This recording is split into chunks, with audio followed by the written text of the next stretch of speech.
Hi guys, I'm going to do a read just intuitively this time. I'm going to use a couple cards. I'm going to pull from the animal deck and try to expand on the intuitive messages that I pick up on, okay? Okay. Okay. All right. So,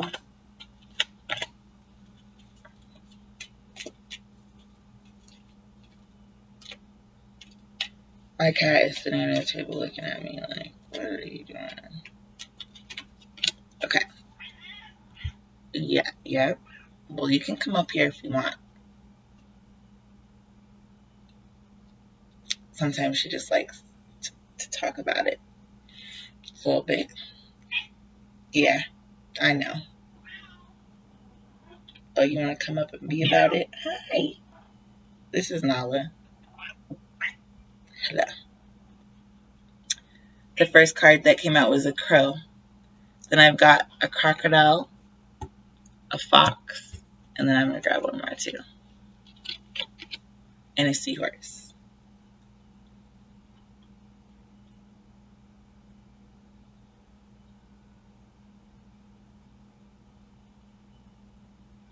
When you hear crows going crazy outside, it's because something is going on. It means there's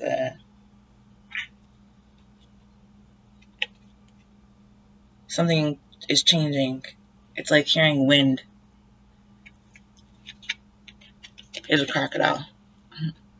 So something is changing about the way that somebody is approaching a life and death situation. And it may not be life and death as in, oh my God, someone just died right now. I mean, it might be, and I'm really sorry if that's the case. But more so, I feel like there's an opportunity for fertility. They live in marshy swamps. Drain the swamp. Like, I don't know why that just came to my mind. Maybe this is political. Yeah, voting is coming up pretty soon. But in any case, there's this idea of fertility and this principle of life that is strictly followed to you. Like, obviously, crocodiles aren't super forgiving. Like, they do let birds land in their mouths to clean their teeth. But that's the only working relationship that they have with the bird outside of eating it. So how drastically different those two functions are. I'm just getting that if that's a relationship, then this may be one where one person is really largely benefiting off the cleaning of the teeth that is happening from the other, the pick and clean of the teeth. But that other than that, it's an alarm. This bird is an alarm, is a watchdog, kind of for the same person that they are cleaning the teeth for. Is like they're scared, like they're a crocodile. They could just clamp their mouth shut and at any moment and they would be dead. The poor bird. The poor bird would expire, you know? The bird doesn't want to expire. He wants to go home to his nest, damn it. So anyway, it's kind of one of those situations. Sorry, see, I told you I scare her constantly in these. So there's also a cunning person. Somebody who's sexually cunning and creative. This person also has a lot of strength, transformative power. The seahorse, obviously, okay, so there's like actually a woman inside of that. And I think it's like a transformative power to be a seahorse. These are different beings. It's a mammal. This is a seahorse. So emotional power is what I'm getting off of this. Someone is an emotional powerhouse. Maybe a woman, or they're just using their feminine energy to evoke that cunning, fox-like, sexual, creative energy about themselves to manifest. So there's potentially a clash. This person over here is wanting the relationship to be a pick clean This person over here is wanting the relationship to be fiery, private, sexual, and full of emotional power.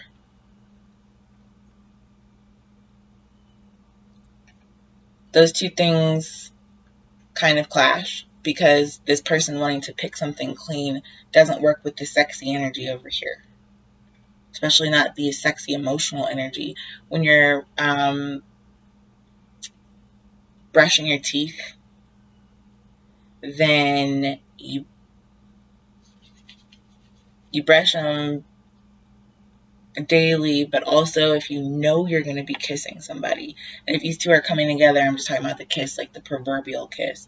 I'm talking about like if you know you're going to be kissing somebody, then you kind of don't want a bird picking at your teeth.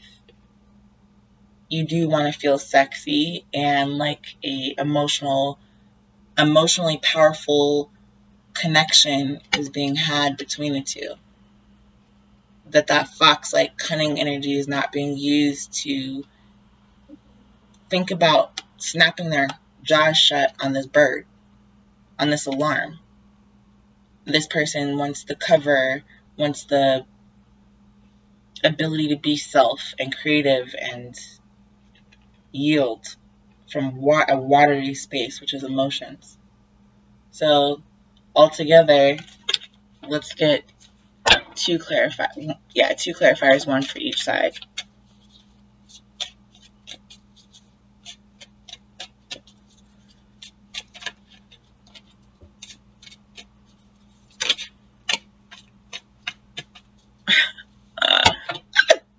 Okay, that was too many. But the Hierophant card came out first in the upright. So as I was saying before, I was correct about there being some type of a kiss, some type of a union, like a bumping of psyches or minds is what I'm getting. Like maybe this person is more so motivated towards political. This is what I'm saying, is that this side is more polarized. There's a right and there's a wrong. There's a yes and there's a no. There's an up and there's a down. Over here, in the water, you can go forward, backwards, up, down, sideways, in a circle easily. It's like having zero gravity, like being on the moon. And maybe that's what this woman is, that seahorse kind of does look pregnant. And honestly, that's what fetuses look like at first when they're conceived, Maybe the sexual cunning energy is being used to conceive something. And this person is more focused on looking at the sky, figuring out when they're going to get their teeth cleaned again.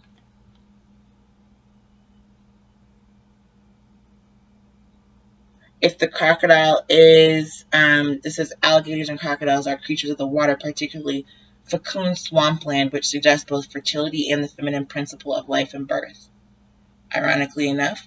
And it says, they have often been associated with dragons, which appear in myths and legends and wily guardians of treasures and keepers of wisdom. Stories that have revolved around encounters with these reptiles have often involved a new opportunity, but one that always carries significant risk. What did I just say? I couldn't make this up. I'm like just getting used to these cards.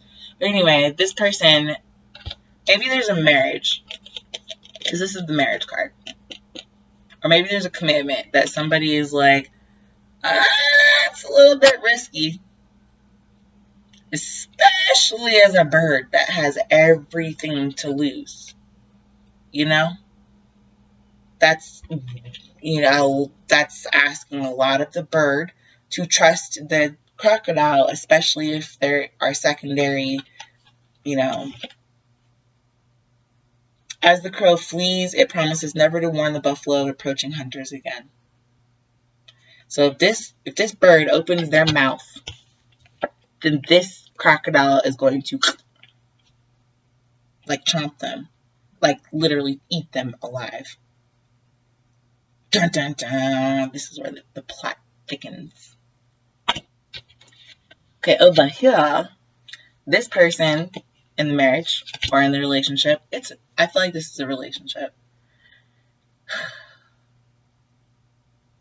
In Chinese folklore, the fox may assume a human shape at the age of 50, and at its 100th birthday, it becomes either a wizard or a lovely maiden.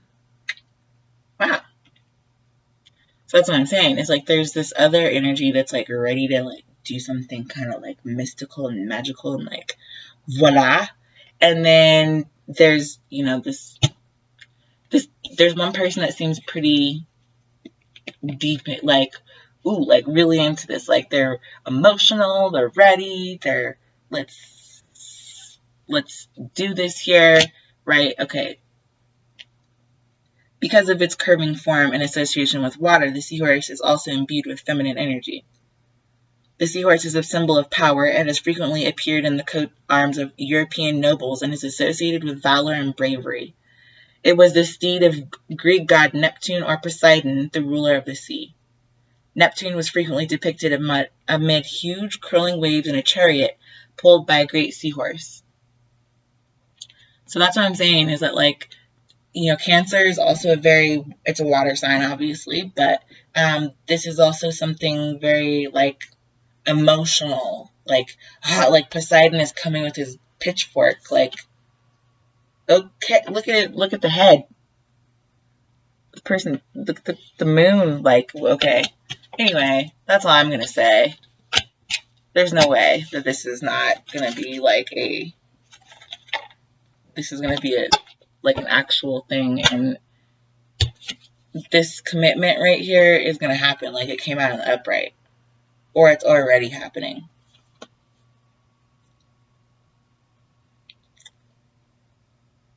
Aww, freak out. That's that's what I'm hearing for no reason. If you like this video, comment, share, like, subscribe down below, and I will see y'all later. Okay.